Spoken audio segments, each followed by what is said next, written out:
Hey, what's up, guys? It's Timothy here. Looking at day 3 of Aether Revolt spoilers, and they just keep rolling in, so there are a lot of cards to look over. Again, the videos are going to be kind of long, but we're knocking out this set a big chunk at a time. About half the set revealed up to this point. I'm recording this midday, about 5 o'clock on Wednesday, so anything that comes out after 5 o'clock, is past me. I see at least 2 or 3 cards that I kind of skipped over and haven't read yet, so I'll save those towards the end. But we're going to start right in so we can get through this in a reasonable time. And we're going to look at Secret Salvage. So this is 3 and double black for a rare sorcery. Exile target non-land card from your graveyard and then search your library for any number of cards with the same name as it, reveal them, put them into your hand, and then of course shuffle your library. So the first thing that came to mind when I saw this was Hedron Alignment from Oath of the Gatewatcher, Battle for Zendikar, whatever set. The one where you need 4 of them in different zones to win the game. And, maybe there's some cute thing for standard there. Also, I don't play a lot of Legacy, so I don't know if Storm would be interested in this, but it seems like the type of thing that, Storm, you exile a Dark Ritual from your graveyard, you go get 3 more Dark Rituals from your deck. So I have no idea. If they play Dark Petition, I could see this being, a reasonable thing. And if you exile a tutor from your graveyard, you go get 3 more tutors from your deck, right? But I have no idea. I don't play enough Legacy to really know if Storm wants this. Let's keep it to Limited, though, for the most part. This card's not good in Limited. It's easily below a 5.0 out of 10. There are very rare occasions where you're going to have multiple copies of a card that you actually want to, spend your entire turn just fetching up and putting into your hand. So this is like a self-assembler for another card in your deck, which just isn't very good. Self-assembler at least adds a 4/4 to the board. This doesn't. And I could see maybe some busted two-headed giant pool where you have 6 of some really awesome uncommon or something. But even that's not very likely. So I would advise against playing this card. It's a little too cute for limited purposes, and I can see it being one of the more disappointing rares to open. So we're not going to spend too much time on it, but we will look We will look at Skyship Pirate. This is 1 and a blue, and I will say the wording on the translation here is kind of weird. So I was confused about part of it, but essentially this is a 2/1 flyer for 2 mana with upside too. So this is already a Vaporkin type creature, and these are usually pretty good in Limited if you can just start slamming them in there early. 2 power flyers on turn 2, usually pretty good. And then the upside here is whenever it deals combat damage to a player, it says choose target permanent or player. For every type of counter on the chosen target, give each another counter of a kind already there. So I'm assuming the translation's really here, and it says of a king already there. So if you have a king on your creature, you get another king, which is pretty sweet. Checkers rules. But I'm assuming what this means is whenever it deals combat damage, you choose a target, a player or permanent, and then you essentially get an extra counter of each type of counter that's there. And that's not exactly what this says, so I'm a little confused on whether this can target multiple things, or if it only targets one thing. But from the looks of the first sentence, which seems to be translated pretty well, I think it only targets one creature or player, and then you get an additional type of counter. So this can add an energy counter for dealing damage, which is sweet, or put +1/+1 counters on things. If it is limited to only one permanent or player, then that's still a fine effect. I see Thrumbird down here, and that's a very close analysis, but it's a little weaker than Proliferate. But even if you get a 1, if you attack with this and put a 1/1 counter on something, that's pretty strong. Or just getting an energy for dealing 2 damage, which, this is already a pretty aggressive card, then it's pretty sweet. It's also a human with flying, which is pretty interesting. A human pirate with flying, so sweet little card there. Moving on, we've got a lot more gold cards today, too, and I think there's at least one uncommon in each color combination. I may be wrong about that, but I don't know if we've seen them all or not. Weldfast Engineer is 1 black and red for a... it doesn't say the creature type here, but it looks like maybe Artificer of some sort. I'm assuming some sort of Artificer, human. And it at the beginning of your combat phase, target artifact creature you control gets +2/+0 until end of turn. So that effect is fine. Obviously, if you're in red-black, in Kaladesh, red-black kind of pushed you towards this artifact theme. And while I don't think it was the best like artifact colors to go in, it was actually quite strong. And you can see that with like unlicensed disintegration, that there's the artifact matters to black and red, and you see that here too. On its surface, though, this is still a 3-mana 3/3, so you end up being black-red. This is pretty strong. I will say this is not one of the gold cards that I'm tempted to take early, but rather I would be happy to get it once I know I'm black-red. Also not the type of card I'd probably splash very often because it just doesn't offer that unique of an effect. But it is a pretty strong card if you're red-black and you have a lot of artifact creatures in your deck. So there's a lot to be said here, but I don't think the card's amazing, but highly playable in its color combination. You know, it's not a gold card that screams to me, take this, take this. It's not like a Cloud Blazer or Voltaic Brawler or something like that. Very similar with this card here. Outland Boar is 2 red and green for a boar creature, an uncommon. It is a 4/4, and it says it can't be blocked by creatures with power 2 or less. So it has the Daunt ability, so to speak, which means exactly what the rules text there. That is what Daunt is. That's kind of like a R&D code word for this ability that they're trying out. So it's a pretty aggressively costed creature. A 4/4 for 4. Is nice if you're in the colors. Again, you're not going to splash this guy. There's really no reason to. It doesn't really offer you anything that unique, but it is a pretty good beater, and it stops from being chumped by like little death touch creatures and servos and stuff like that. So I like the card. It's aggressive enough if you're already red-green that you're happy to pick it up. And again, you know, I'm not first picking this card out of a pack. I cannot see a draft starting off with this card. It's not unique enough. Just like the last guy, it's not strong enough or not crazy enough that I'd want to start my draft off with it, which, you know, you're supposed to avoid gold cards, but there are some gold cards you look at them and you're like, I'm absolutely first picking that, right? Lightning Runner, this is an interesting one because I'm not sure how good it's going to actually play out. It's 3 and double red for a mythic 2/2 human warrior with double strike and haste. I love double strike. You sell me on double strike. When it attacks, you get 2 energy, and when it attacks, you get 2 energy, and then you may pay a total of 8 energy. If you do, you untap all creatures you control and take an additional combat phase after that combat phase. So a lot to be said here, and it's going to take a lot to make this card really work. On its surface, a 5/5 double strike haste is really not as good as it sounds, unless you're really pumping it with something.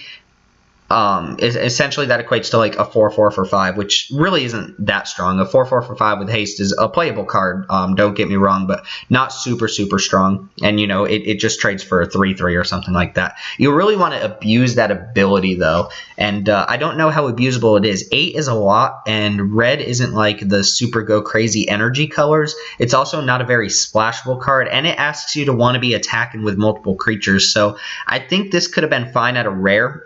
It is a pretty strong ability, taking additional combats, but I think this is not a mythic quality card. Granted, it's still like a 7 or 8. It's pretty strong, but it's the type of card I'd probably pick up early. But I can see it kind of falling over the wayside here. And you want it as like a curve topper in some sort of like aggressive energy deck, which is really weird because a lot of the aggressive energy cards want you to use up your energy, whereas this one wants you to store it up. Kind of the same problem with Renegade Torch or whatever the card's name is from Kaladesh, the one that you pay 8 energy and zap someone for 6. If you're playing that in a red deck, you're probably using your energy for something else. So the interesting thing here is if you're using the energy to feel other abilities or something like that. But the card is just, there's something that's a little miss on it, even though I think there's the backbone of a lot of potential here, but I think it just misses the mark by a little bit. Still a strong card, I just wish it was a rare instead of a mythic. But I would not want to play against multiples. Moving on, we have a Walking Ballista. I love the word Ballista. You just put it in a card and I automatically love it. This is a double X card. Keep in mind that means you can cast it for 0, which is, you know, very rarely relevant, but still relevant in some cases.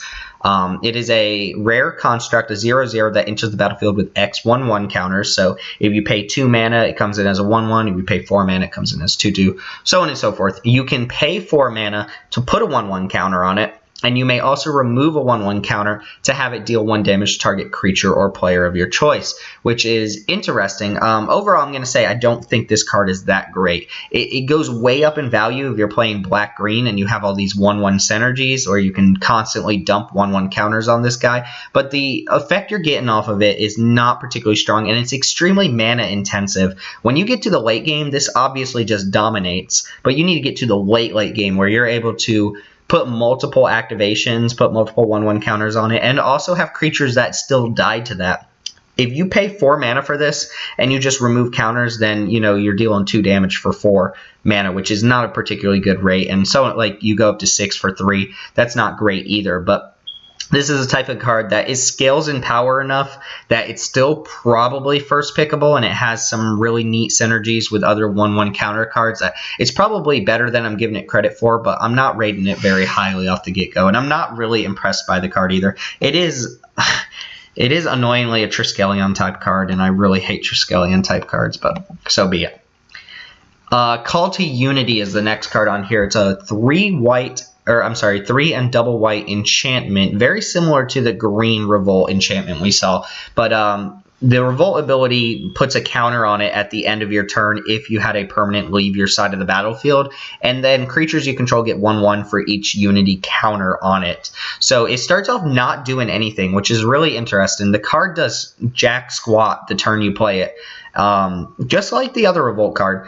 The exception is, of course, if you had a card leave the battlefield that turn, then you can play it, and on your end step, it triggers and it gets a 1/1 counter. And then it turns into a pretty potent Anthem. If you can ever get this up to +2/+2, then you've got a decent card on your hands, even though that may require a little bit of work.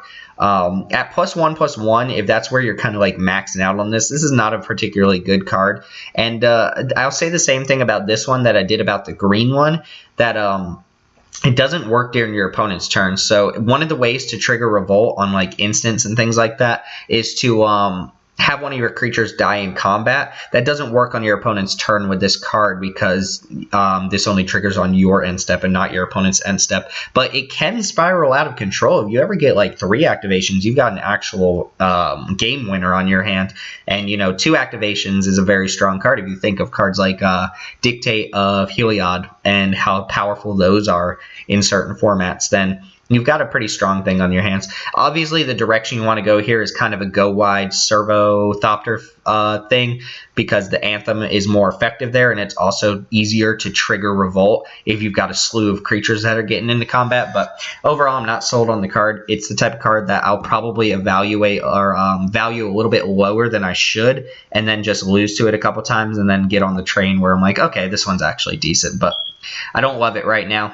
I do see it doing work, though. I will admit my flaws. Sometimes I just don't like a card when I should. This one I do like. Aetherborn Warrior is 2 and a black for, it looks like just an Aetherborn. Maybe there's a creature type missing there. I think there is a creature type missing there. Probably a warrior. That'd be interesting if the creature's name is Aetherborn Warrior and it's not an Aetherborn Warrior. But 2 and a black for a 3/2. Nice fail-safe stats. With Revolt, when it enters the battlefield, if a permanent you control left the battlefield this turn, target creature gets -3/-3 until end of turn. This, in my opinion, is an exceptionally strong card, a very first pickable card if you didn't open a bomb rare or something like that. And along with this and the kick card, I forget, Drastic Kick, or I don't know what it's called, the Revolt 1 black instant. Black's got some pretty decent tricks on its hand here, and this is a very potent effect too. -3/-3 is enough to kill off a lot of things on curve up to like 3 and 4 drops, so pretty powerful. It's a nice thing to follow up with if you have to make an attack and you trade off some creatures in combat, and then you follow up with this in your second main phase and you get to kill off another creature. That's pretty powerful, and I like the card quite a bit. It reminds me of Silumgar. I don't remember the exact card's name, but it was an exploit creature from Dragons of Tarkir that when it was 5 mana, 3/3, come into play, sack a creature, and -3/-3 something, and that was a very good card. I have a feeling this is even better than that with, a mana cost of 3 instead of 5, so I like it quite a bit. I think it's a very strong card, and it's going to be on my radar very highly during the first couple drafts. Aether Tide Whale is 2 and double blue for a whale. It has flying. It is a 6/4. It is rare. And when it enters the battlefield, you get 6 energy. You may also pay 4 energy to bounce it to its owner's hand. So this is a pretty potent effect as well. You get a 6/4 flyer for 6, which is not embarrassing. If you think about Aether Tide Ancient, one of the upsides of that, or Aether Squall Ancient, one of the upsides of that card is that it was just a 6/6 flyer for 6, and it could end games pretty easily. Granted, the effect on that card is better than this card, but, you know, a 6 power flyer for 6 is pretty strong, especially in blue, which needs game enders like this. And then the ability to kind of, like, protect itself is pretty sweet. So you can use that 6 energy towards something else, and that is a lot of energy. Or you can just ensure that this creature doesn't die by making sure you keep 4 energy up, which is pretty sweet. Kind of like this really pseudo-evasion, this Palancron type effect for energy rather than for lands, and it does over the course of like a long game let you generate a lot of energy where you're netting 2 energy every time you recast it, but I don't see that happening a lot. I see this card coming down and just winning the game, and your opponent can't really do much about it. They have to use removal on it sometimes, and you're just able to bounce it in response and kind of blank their removal spells. But I like the card. I think it's pretty solid. Am I super happy to first pick it? Probably not, but I think it's still very good. Here we have a cycle of artifacts with a colored activated ability. They all cost different things. They all have a different activated ability, but they all say when they're put into a graveyard from the battlefield, you draw a card. So that's on all 5 of them. The red one, I'm not going to click these individually, but the red one is 1 mana to play, 1 red to sack, and it deals 1 damage to target player. Not a very strong effect at all since it can't hit creatures. If this could hit creatures, it'd be much better, but not very good. And obviously what you want to be doing with these is using them to trigger Revolt. So sometimes, even though the effects aren't that potent and, you know, Puzzle Knots kind of achieve the same thing, they're pretty cheap. They replace themselves, and they do help you trigger your Revolt if that's what you need to do. They can also tap for Improvise, which isn't irrelevant either. Implement of Examination is 3 to play and 1 blue to sack to draw a card, and then obviously it draws another card. So this is like a 4 mana divination that you kind of split up a little bit. Again, not powerful. Not a very even good draw card, but not terrible either. This is probably one of the worst. This is definitely better than the red one, but it's not by that much. So I don't love it. The other ones here, the green one is probably, I think, the best in the cycle. It's 1 mana to play, 1 green to sack, and it put a 1/1 counter on a creature. It does specify that you can only do that at sorcery speed, so you can't use it as a combat trick, and then obviously draw a card when you sack it. So this is pretty sweet because green wants 1/1 counters. If you're in green-black, you want this card quite a bit, I think. It could push one of your creatures just over the top. There are 1/1 counter synergies. Green does have some very powerful Revolt creatures, and overall it's the cheapest. It's 1 to play, 1 to sack, which is very efficient for what it does. If you had a sorcery that said put a 1/1 counter on a creature, draw a card for 2 mana, that would be okay. Like, not busted, but a playable card. And this seems decently playable as well, especially in green, which could take advantage of that 1/1 counter. The black one is 2 to play, 1 black to sack. Target player discards a card. You can only activate that as sorcery either as well, and then draw a card when it goes to the graveyard. Not very strong. Discarding 1 random card from your opponent's hand for 3 mana is not very good. So you really only want this if you need to Revolt. And it's interesting that the sorcery speed things mean that you can't use instant speed Revolt cards in combination with them because it just doesn't work that way. And then what I think is the absolute weakest of them is the white one, even though, keep in mind, white also has kind of the best Revolt cards. Green and white so far have the best, like, or the most cards that can take advantage of white. And I think the reason is because Fabricate was a green, white, black mechanic. That green, white, black has the best Revolt cards, even though does blue have Revolt cards? I don't think blue has Revolt cards. Maybe I'm just not paying attention. But this one only gains you 2 life. It's 2 mana essentially to gain 2 life, and cantrip. That's not very good. I would not play a cantrip that said draw a card, gain 2 life. That's not worth it. Think of Revive and Dose. That's an instant one in a white, gain 3 life and draw a card. That's not even a very good card, so I don't love it. Baral's Expertise. This is a bomb. And when I say this is a bomb, like, this is, in my opinion, a 9.0, almost 10.0 card. This is an absolute crazy card. Baral's Expertise is 3 and double blue for a rare sorcery. Return up to 3 target artifacts and or creatures to their owner's hands. You may cast a card with converted mana cost 4 or less from your hand without paying its mana cost. This is insane for 5 mana. It really is. The first thing I thought of was Sea God's Revenge from Theros. And Sea God's Revenge was 6 mana, sorcery, bounce up to 3 creatures, scry 1. And this is, like, everything great about that card, and then more. Like, bouncing up to 3 things for 5 mana is incredibly strong, and then casting a free card on top of that is insane. And this does, like, even neater things. It can bounce artifacts, which isn't irrelevant.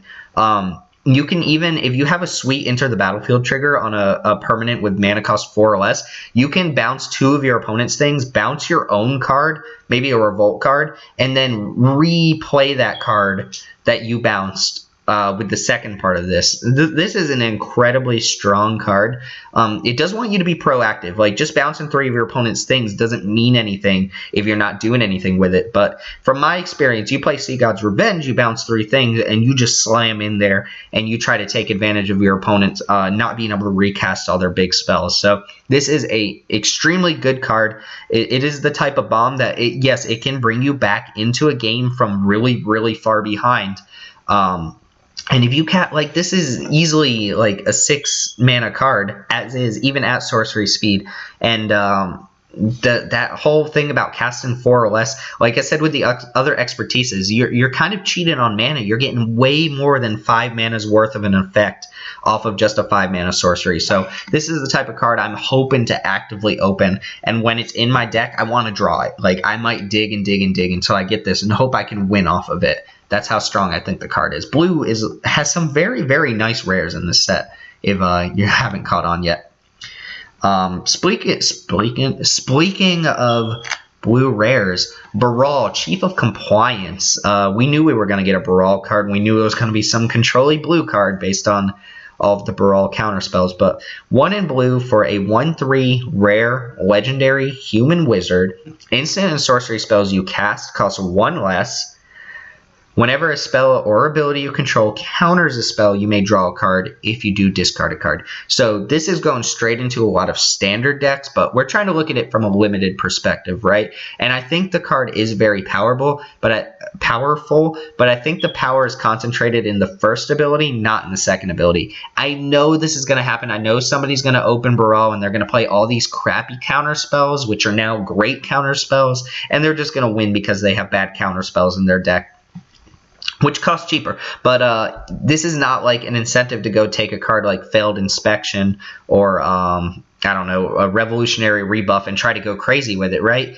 Yeah, that is a potent ability to be able to draw and discard every time you counter something, but how often are you going to do that? It is important that you can also counter something with an ability and then draw a card, but there's not a lot of things that do that. It's mostly your spells. So with Standard aside, if you're looking at just the counter spells, in Kaladesh, there weren't a lot of good ones. Disappear and Act was probably the best. And then you have like Insidious Will and some really, really bad ones after that. But the power is in the instant and sorceries costing 1 less. So if you take this guy early enough or you get past him or something like that, you're incentivized to take a spell-based deck. And I don't know what that leads you to. Maybe like some sort of weird Metallurgic Summonings deck or something like that. But it opens up a lot of possibilities. And that is a very nice ability. If you had a creature that said creatures cost 1 less for 2 mana, that would be insane. So if you have a spell-based deck, that's pretty insane to have this sort of card. I do not recommend taking a bunch of bad counterspells when you have this, because if you draw those counterspells but you don't draw Baral, you just have a really crappy deck, which I would advise against. I'm not in love with counterspells in Limited unless they're a really good rate, and Baral is not really my incentive to go crazy on, Failed Inspections and stuff like that. But I do think the card is sweet. Moving on, I think this card's probably a little bit worse than it looks, but it depends on the deck. And if you're in white-black, obviously that's the deck for it. But Hidden Stalks is just black and white for an uncommon enchantment with Revolt that says at the beginning of your end step, if a permanent you control left the battlefield this turn, create a 1/1 servo creature token. Then you pay 1 mana, sacrifice a creature, and scry 1. So pretty sweet that it kind of like self-generates itself. Overall, if you're not abusing this turns into 1 mana scry 1 because you can sack a servo and then you'll get a servo on your end step, which is really nice. It's a little awkward that you can't, it's same with the other Revolt enchantments, that you can't really abuse this on your opponent's turn, like block with a servo and then sack it to scry 1 and prevent some damage on top of that, because this won't trigger on your end step. But if you got this kind of go wide strategy, it's pretty nice. And you don't even have to use the scry ability to have the Revolt trigger either. If you just have creatures naturally dying, or you're in white-black and you're playing a blink effects or something like that, then Revolt will trigger. So I think this card does enough to be justifiable in black-white. It's not a card that you start your draft off with, but the card that you're hoping to get past if you know you're in black-white and you have a use for those servos or those scries or a sack engine or something like that. So pretty sweet overall. There's some decent power level in it. It's not like a busted uncommon, but it is a nice little engine card that could enable a lot of other strategies. More white cards, because white needs more strong cards. This one is Solemn Recruit. 1 and double white for a dwarf soldier, a 2/2 rare dwarf soldier with double strike. Oh, I love double strike. I really do. Revolt. At the beginning of your end step, if a permanent you controlled left the battlefield, put a 1/1 counter on Solemn Recruit. Ever trigger this once, you've got a real strong card in your hands. A 3/3 double strike is like 2.5 times better than a 2/2 double strike. It really is, because it just pushes past 3/3s and 3/2s. Well, 2/2 double strikes push past 3/2s, but you get the point, right? It just gets to run over things. And then you get to the point where maybe you've triggered Revolt twice and kill it. This is almost a must-kill creature. It starts off at a decent rate. Double strike is worth the extra white mana, in my opinion. It essentially makes this like a 3-mana 4/4 in most cases, except when you're looking at removal spells. But in combat, it functions as like a 3-mana 4/4, and then it goes up to 3-mana 6/6, 3-mana. Like you don't have to do a lot of work to make this a very good card, and I like it quite a bit. There's not much to say about it. It's just a strong card, and I'd be happy to start a draft off with it, I believe, and then try to build some like abusable combos with Revolt. Exquisite Archangel. This is another mythic. I don't know. Are there a lot of mythics in this set? Maybe, I don't know. Maybe it's just me. But Exquisite Archangel is 5 and double white, 7 mana for a 5/5 mythic angel with flying.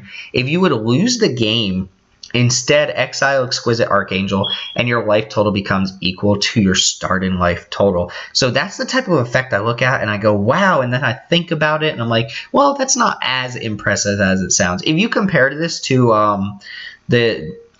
don't even remember its name. It's not Restoration Angel, but Resolute Archangel from M15. Like, it's not even comparable. Resolute Archangel is just fantastic. It resets your life total when it enters the battlefield. This one has to exile itself and you have to lose the game in order for it to do anything, right? Otherwise it's just a 5/5 flyer. And it's interesting that a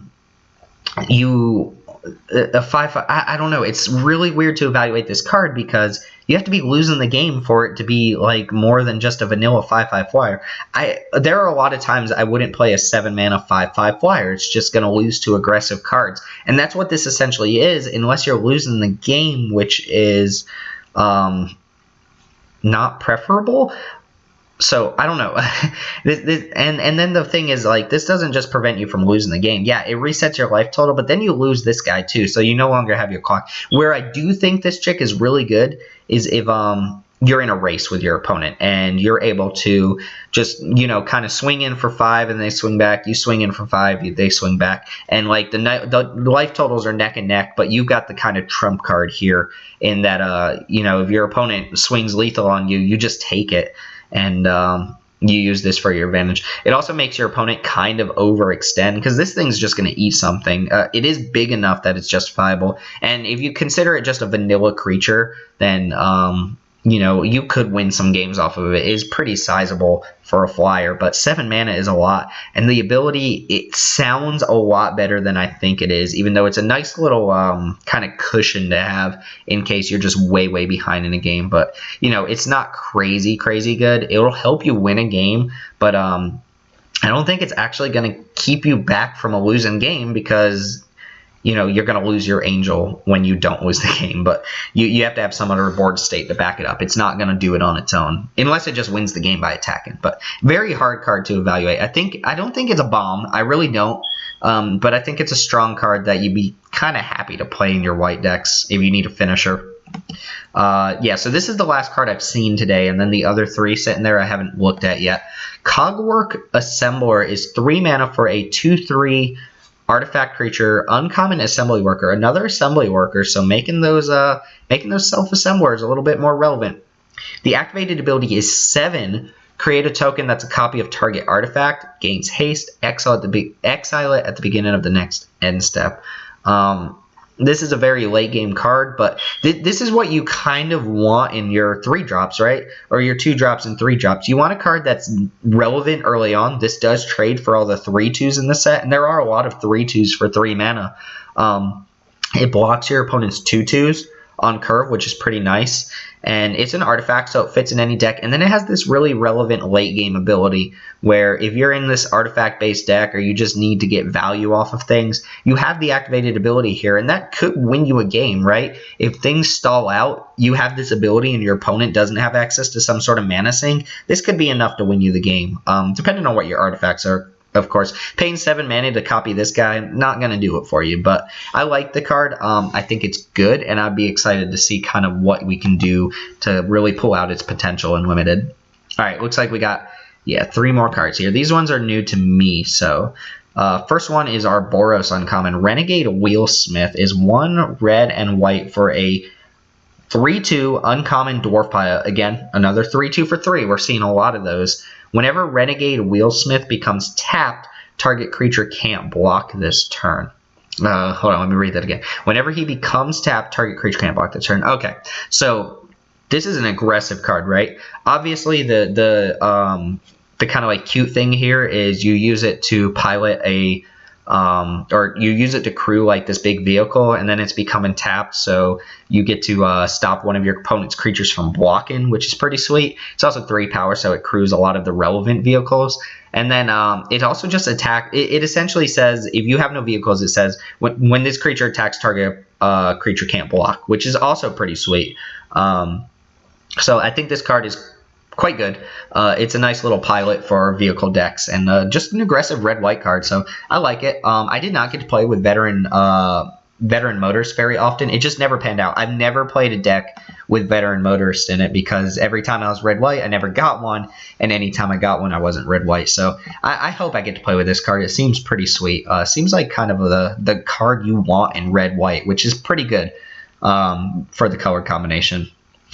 Spire Patrol is our Azorius uncommon, a 2 white and blue 4 mana 3/2, haha, with flying. Flying is worth an extra mana.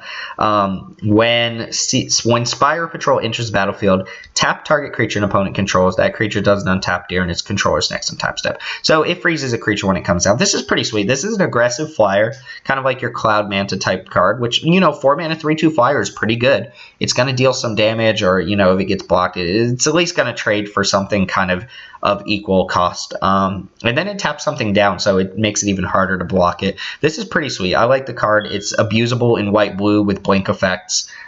This would have been pretty sweet in Triple Kaladesh because there are a lot of ways to abuse it, but I think the card's sweet. It's no Cloud Blazer for 1 extra mana, but it's a pretty strong card. Aggressive kind of flyer. And we've seen, flying decks can do work, so I like it. Not a lot to say about it, but I do like it. And this is the last one for today. Gifted Aetherborn is double black for a 2/3 Aetherborn Vampire, another Aetherborn Vampire. With it is an uncommon. It has Death Touch and Lifelink. That is a very good card. Wow, black has some very strong uncommons in this set. It's pretty crazy. Obviously, it's got a little bit of a prohibitive cost there, but you have to keep that in mind when you draft it and when you play it. If you're heavy black, like you're not going to ever cut this from your black decks. But you don't splash this either. That's a very good rate, though. This is just going to get in there. Your opponent's not going to block. It is a little annoying that with all the 3/2s, your opponent's probably more than happy to block with this, but at least has lifelink and gets in there. There is not a lot of Death Touch in Kaladesh, which is interesting. And it'd be interested to see if there's like a way to abuse Death Touch on this card. But nothing's coming to mind. Like if there's some sort of pingy equipment or something like that, this is a perfect card. But this is a 2/3 with Basilisk Collar on it, which is pretty sweet. And I like the card. I think it's strong. I'm really impressed by Black's uncommons in this set. If nothing else, I'll have to look at the color overall, but it has some very powerful uncommons. And yeah, it looks like that's it today. I don't know how much time I spent on that. Apparently, my computer wants me to look at Skyship Pirate again. But these cards are powerful. I will say there are some deceptive cards here that are going to take some playing to get used to, as with any set. But especially these enchantments with Revolt, it'll be interesting to see like how easy it is or how hard it is to abuse that. I will say Baral's Expertise is probably one of the most powerful cards I've seen in this entire set. The other card that really stands out to me is like a 100% bomb that you would love to have in your deck, you'd love to first pick, is that Lizard, the 7/7 Lizard for 7, because that card just ends the game if it doesn't get removed. This card will put you in a position where you're way, way ahead of your opponent, so this is easily a 9 or 10 for me. And if it doesn't play that way, you know, I'll eat some crow on it, but otherwise, I think this card is extremely powerful, like very, very powerful. Don't let it deceive you. It does a lot. But yeah, some really cool stuff going on here. This is the one that probably interests me the most because it looks really sweet, but I'm not sold on it.